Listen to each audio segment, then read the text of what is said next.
Številne nedavne raziskave so potrdile, da ima kreatin izjemno veliko učinkovitost, zraven vpliva na mišice in močno eksplozivnost, tudi na kognitivne funkcije.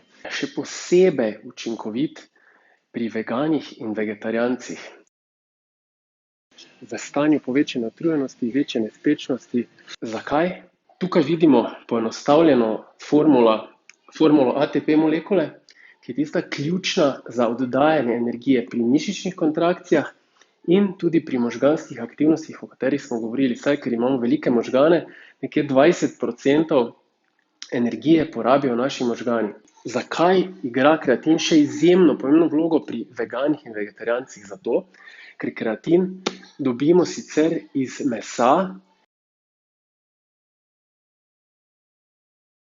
plotnost, prej termično obdelavo, se vsebnost kreatina znižuje. Bolj ko je meso termično obdelano, manj ga je noter. Nekaj ga tudi sami proizvedemo, sicer nekaj zelo malega, ampak ključno je tisto dodajanje iz zunanjih virov.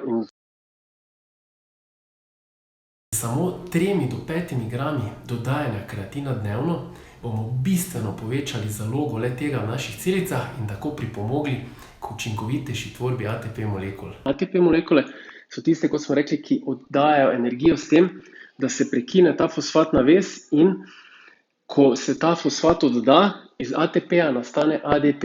Zdaj pa, kje igra vlogo kreatin? Kreatin se pa drugje veže na fosfat in nastane fosfokreatin, ki potem pride sem in nadomesti ta manjkajoči fosfat in imamo spet ATP.